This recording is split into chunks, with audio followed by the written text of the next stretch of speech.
We bring you a show where every question is answered, where every debate finds.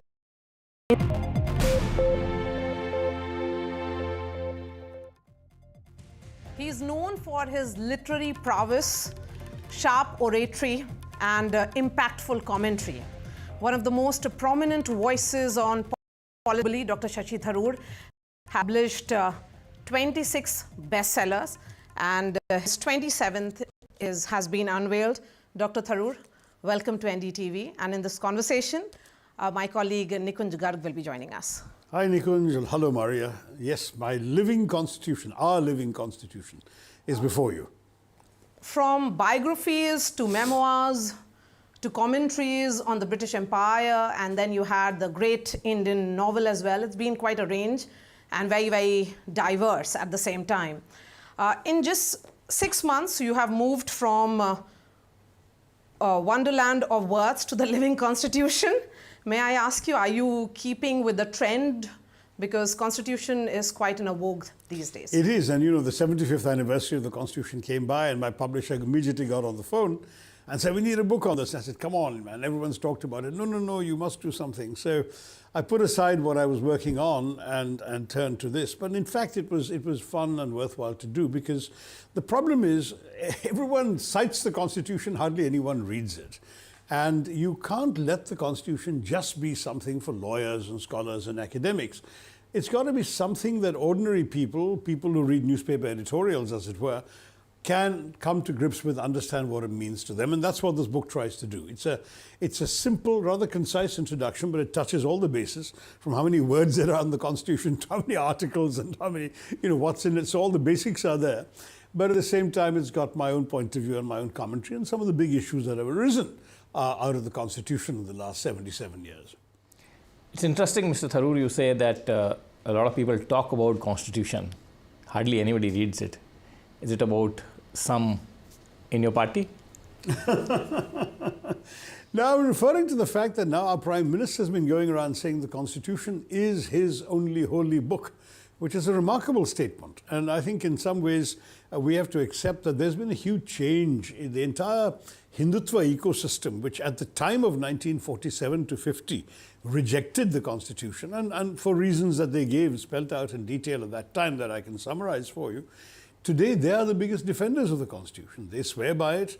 Mr. Mohan Bhagwat has made a speech saying he supports the Constitution and that no one can challenge the Constitution. The Prime Minister says it's his holy book. There's an annual celebration now in Samvidhan Divas in Parliament. It's suddenly become unchallengeable. And that in many ways is welcome, because that's what a Constitution should be.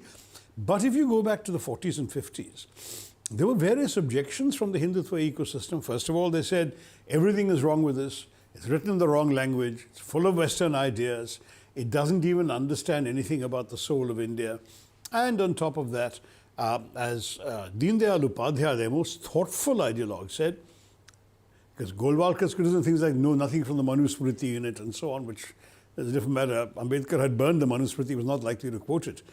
But Deen Dayal Upadhyaya said, listen, the whole fundamental premise that's wrong about this Constitution is it assumes that a Constitution is written for a territory and all the people on it. He says, wrong, a Constitution should be written for a people. And the people of India are the Hindu people. So the fundamental flaw is this is not a constitution for a Hindu India. Now, these are so fundamentally different a view from what animated the people, the founding fathers and mothers who wrote the Constitution of India, that one has to find some common ground, and there seemed to be none for many, many years. What's very interesting is the way in which the Hindutva ecosystem has evolved. They've abandoned this idea and they've accepted the fact that the Constitution speaks for all Indians, and it is the vehicle to take India forward. So that, to my mind, is one of the most significant developments that we have seen in the course of the time. But that doesn't mean that all the debates are over. There are very many debates inherent in the Constitution and that have begun to take place in the decades since, which will continue. And that's why it's a living Constitution. We've had 106 amendments. Changes will come.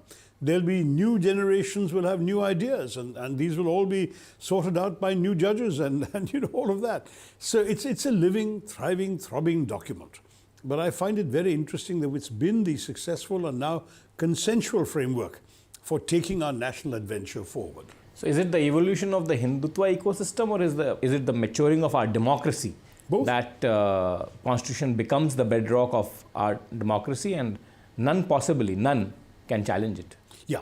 Well, I mean, that was always the case, but the fear was that as the Hindutva ecosystem acquired greater political prominence, I mean, no one worried about the rejection of it by Golwalkar or Deen Dayal Upadhyaya when they represented 2-3% of the vote, and even less in terms of seats in parliament.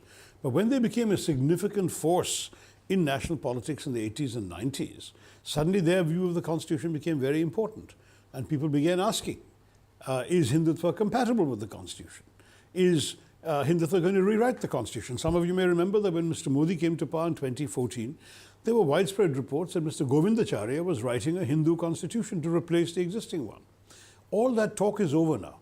In the second and third terms of the Modi government, no one is talking about rewriting the constitution, replacing the constitution. They are talking about making the constitution work better. And to my mind, this is a very major positive development in the history of the constitution. Then how do you think the evolution balances between what are the guiding principles, or should I say foundational principles, with the need for necessary reforms?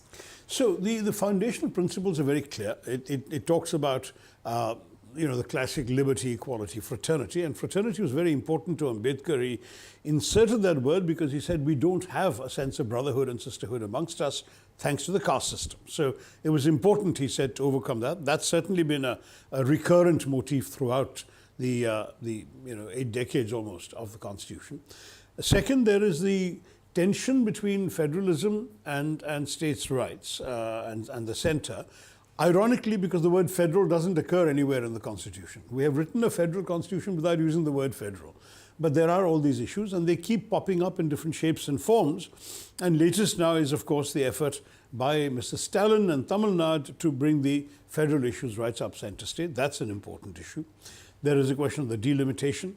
Indira Gandhi froze it for 25 years. Vajpayee Saab came and froze it for another 25 years. Now, many states are demanding that Mr. Modi should also freeze it for another 25 years so we don't open up a can of worms.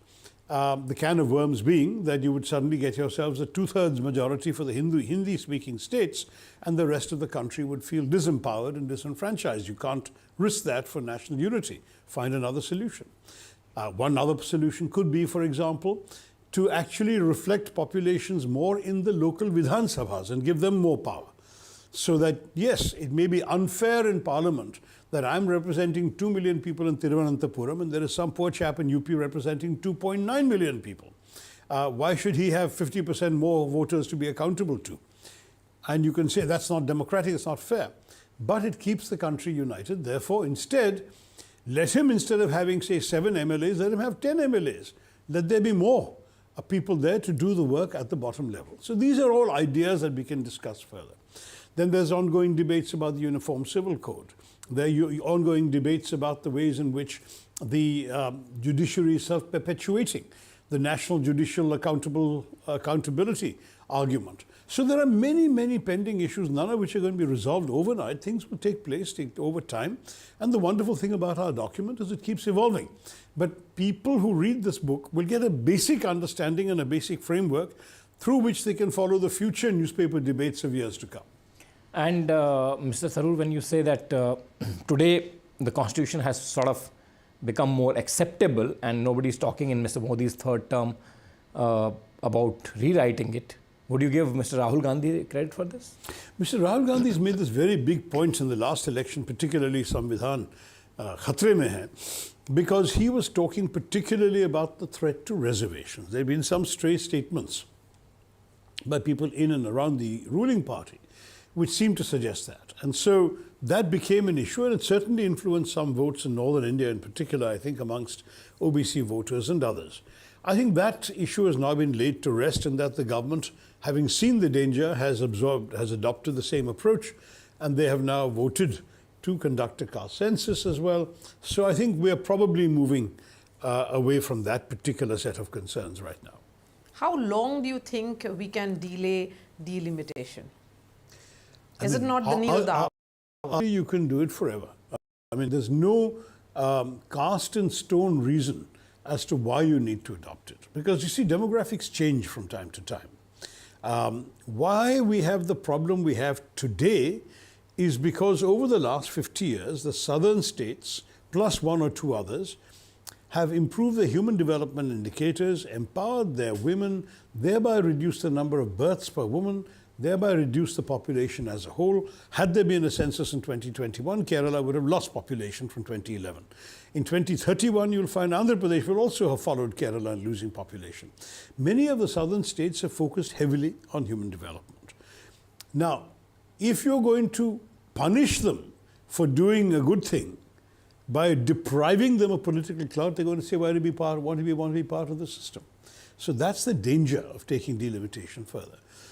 There is another way of looking at it, which is let the states all have the balance they're comfortable with and have been comfortable with for 50 years, but let's deepen the situation in other ways, like, for example, more seats in the Vidhan Sabha. There's also the question of, could we not decentralize more authorities to the states? There's a tussle always between the powers of the center and the powers of the states. I think Mr. Modi, when he was Chief Minister of Gujarat, was a very strong advocate of decentralization of powers, including financial powers, to the state governments. But as Prime Minister, he's a much more, the old cliche about where you stand depends on where you sit. Now that he's sitting in Lok Kalyan Marg, he's much more in favor of central control.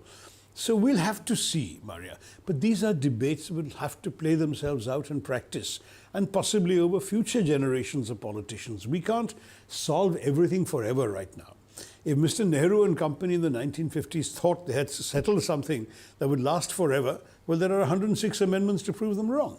Absolutely. The truth is, things move on, things will evolve.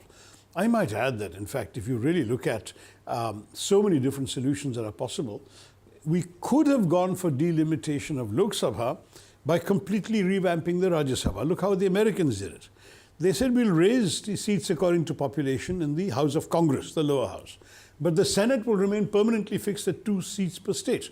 So it doesn't matter if your entire state population is less than 1 lakh, you still get 2 seats, 2 senators. And it doesn't matter if your population, like California, 65 million, you still get, say, 2 senators. So you actually end up in a situation where the Senate becomes the equalizing mechanism. Now, you could have done something similar in India. You could have said that, all right, it's true that Tamil Nadu will lose seats by comparison with UP, for argument's sake. But it doesn't matter if they want to just bulldoze a constitutional amendment through, you can stop it in the Rajya Sabha/Senate because you'll have the same number of seats as UP. Now, that could be a counter-argument. But all of this requires, number one, constitutional imagination, and number two, political will. And in many ways, the simplest way of getting political will is just postponing a decision for another 25 years and let another generation deal with it down the road. What do you think is the biggest strength, Mr. Tharoor, of our constitution? It's adaptability. It's adaptability. One of the things that some people think is a weakness of the Constitution is the fact that it's been adapted and amended so many times. I disagree. I think it's a strength of the Constitution. The fact that we could bring in 106 amendments without destroying the Constitution and at the same time allowing it to evolve and give more depth to the rights. But that is because the Supreme Court said that you can't touch the basic fundamentals of the Constitution. The basic structure remains. And in fact, because politicians would have wanted their way. And only the Supreme Court can tell you what the basic structure is, which is another difficult thing. So when you go with litigation, you have no idea if they're going to come up with a judgment saying, sorry, you made a good case, but this is violative of the basic structure. They can do that. And this again is a new doctrine which didn't exist somewhere else in some other country. But frankly, this is all fascinating. To me, it's all part of the magic of the Constitution.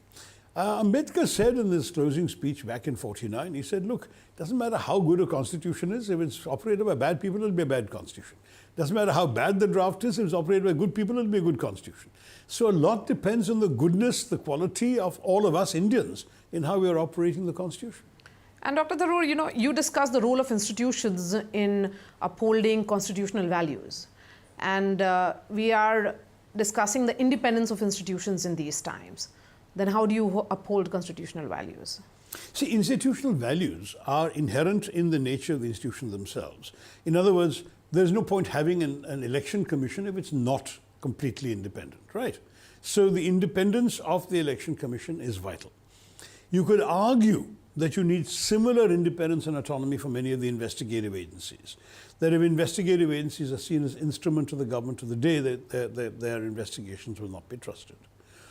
You need institutions such as the Right to Information Commission, the Information Commission of India, to be completely independent, because the whole idea is the ordinary citizen is asking for information, in a sense, against his government. So if the Information Commission is a handmaiden of the government, it will not give information that the citizen wants.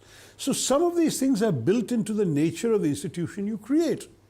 Now, a government department, by definition, is not an autonomous institution. It's part of the government. An autonomous institution, by definition, has got to be different. And this culture of integrity and accountability evolves over time. It's very interesting. When India first became independent in the 50s, no one really understood what the balance of power would be, because under the British, the executive had been dominant. The British viceroy pretty much called all the shots, right?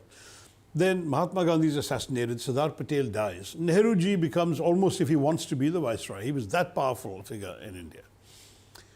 Now, he's a slightly short-tempered guy, so he gives an intemperate press release, press conference, in which he attacks a judge by name. Yes. Imagine what that could have done to the balance between the executive and the judiciary, except for Nehru. By the end of the day, he writes an abject letter of apology to the judge, saying he should never have done that. Then he goes further. He writes a letter to the Chief Justice of India, saying, I was wrong to have insulted the judiciary. I had no right to do so. Now, Nehru didn't need to do that. He was powerful enough to get away with anything. He did it to demonstrate that the institution of the judiciary was independent from him and needed shoring up and respecting, now in the early stages, so people would learn to respect its independence. These are the kinds of things that people forget about our history. We built up these institutions through the efforts and sacrifices of the Nehrus of that time. You sound like a Nehruvian, Mr.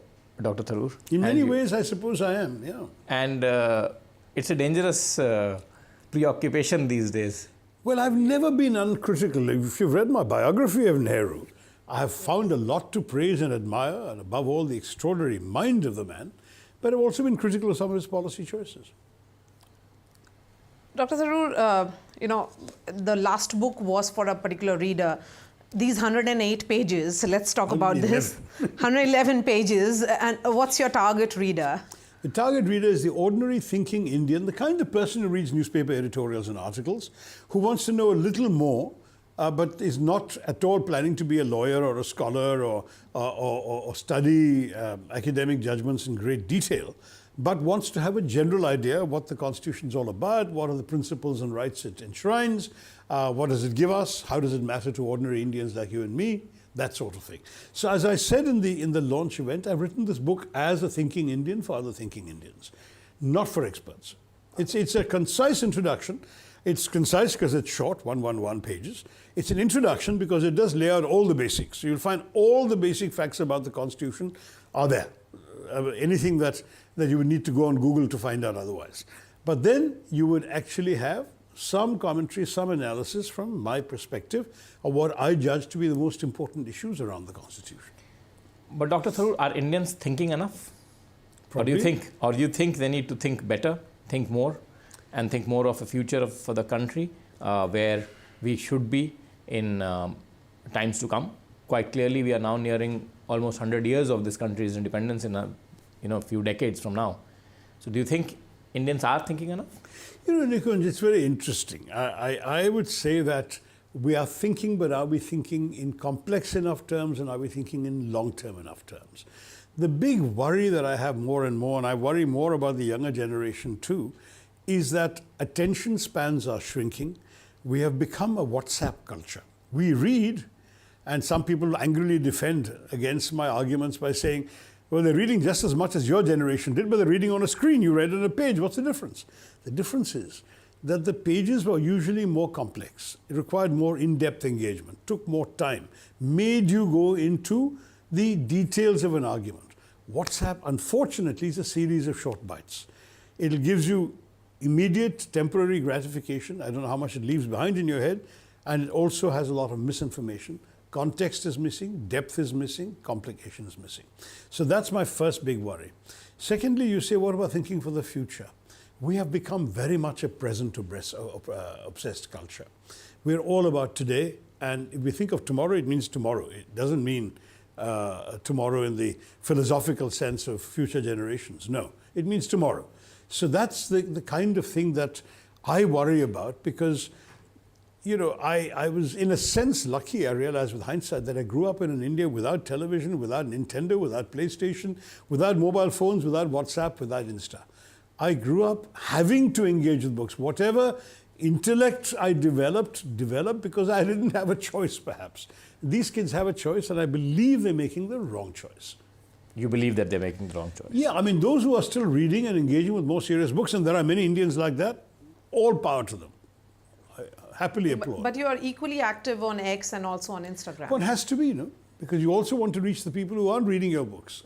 I mean, let's face it, Maria, an interview with you will get me 1 million views. A book I write, if it's the biggest bestseller, might sell 20,000, 30,000 copies in the first few months. So we're not talking about a comparison. If you want to reach large numbers of people, you have to engage with 21st century technologies. Video, YouTube, Instagram, television, all of these things are also essential. But they shouldn't be the only thing. Dr. Tharoor, let's shift focus now to Prime Minister Narendra Modi engaging with the nation through his address to the nation. Do you think it was needed? Yeah. And particularly at a time when there's a lot of misinformation and also some kind of narrative setting which is happening by the Pakistanis and the Western media? I think certainly it's always needed. I think it's a duty of a prime minister to speak to his people from time to time. He does this monthly broadcast on Man Ki Baat, but that's not really topical, urgent, critical stuff. It's more reflective in general. I think that actually coming on television, looking the nation square in the eye and talking about the big issues on the top of their minds is always important. Whether it was COVID, whether it's war, we needed him to do that, so I'm glad he did it. The question of the narrative, I don't think that he particularly addressed the other people's narrative at all. He talked about what we were trying to do, what we believe we've accomplished, and how determined we are in the future. That message is good. I don't think there was anything terribly new or surprising. Certainly people like us who've been following Indian policy have been saying more or less all of this. I was very pleased to see one of my lines had caught the attention of his speechwriters because he used it. When I said that the Prime Minister had said this is not an era of war, and I had added in my Indian Express article 2 weeks ago, but it is not an era of terrorism either. That line made it to the PM's speech, so I felt chuffed about that. I mean, that's also a right message, right? But anyway, to cut a long story short, I will say that the PM should do this. He should do it every time there's a moment of crisis. But as far as the global narrative is concerned, there are people below his level who should be doing it. The global narrative is shaped by various factors. It is shaped by the interests and the self-interests of governments and by the interests and the proclivities of the media organizations. And if it so happens that there are some media organizations that have a habit of inviting a lot more Pakistani guests than they invite ours, you will get a particular point of view. And at the same time, if there are media organizations that are willing to give us the time and space to be heard, we should leap onto those, because we cannot entirely rely on the fact that we've issued the right statements from here. Are people hearing them in their own countries, in their own languages, in their own TV stations? These are important issues. And do you think, Dr. Tharoor, that the way Prime Minister and his government handled this entire crisis, including the communication, I will not call narrative, which is increasingly becoming a much contested word, including the communication to the larger world and people, Indian people, that was largely in the right direction? Look, I think that the overall crisis was handled extremely well. I have gone on record as saying that I thought Operation Sindoor, from the naming to the presentation to the conduct, everything I gave full marks to. I mean, I really like the fact that we hit the terrorist bases. We did so at night when there were very few civilians likely to be wandering about, so no collateral damage. We were very precise in our targeting. I'm told we hit a specific building inside the LET compound. I like that. I thought that sending the message that, look, in Kargil, we never even crossed the LOC, even though it cost us lives. In Uri, we crossed the LOC. In Balakot, we crossed the international border. And today after Pahalgam, we are now hitting you in your heartland. So be prepared that we are not prepared to take any more of this. The more you do, the more consequences you're going to face. I think all that messaging was very clear, and the Pakistanis have got the message. Did the world community get the message? Not unchallenged, because the Pakistanis were going around telling everybody, oh my gosh, the Indians are a rogue state, we did nothing, they were attacking us without any provocation. And when we say, but look at this Pahalgam, they say, we didn't do Pahalgam, where is the evidence? And indeed, many foreign interviewers are badgering us to say, where is your evidence, where is your evidence? To which all we could say is, where was the evidence that Osama bin Laden was there until they found him? You know, where was the evidence that they had done 26/11 until Qasab was captured alive? The problem is denial is the Pakistani modus operandi. So I have no doubt that a meticulously planned operation like this came out of a sophisticated military headquarters. It's not some random, crazy doing something. But I believe that though we have paused this operation now, and this pause will last long, I believe that we still have to go after the individuals who perpetrated Pahalgam. We seem to have identified 3 of the 4 of them by name. We have to go after them and get them. And that, whatever it takes, however long it takes, is something that is indispensable for India's self-respect to achieve. All right, Dr. Tharoor, pleasure speaking to you. Thank you so much, and wishing you all the best with the living constitution. Thank you. Let's wish ourselves all the best. As always, very eloquent commentary, Dr. Tharoor. Thank you so much, Nikunj. Thank you, Maria. All the best.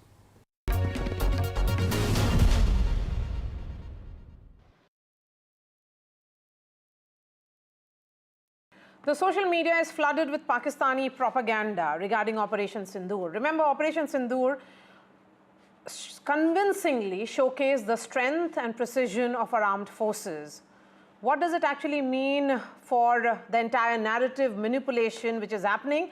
Let's bring in Mariam Soleimankil, who is a member of parliament of Afghanistan's parliament in exile. Mariam, thank you for speaking to NDTV. You have taken to X to laud India for carrying out a successful military operation against Pakistan. Now that ceasefire is in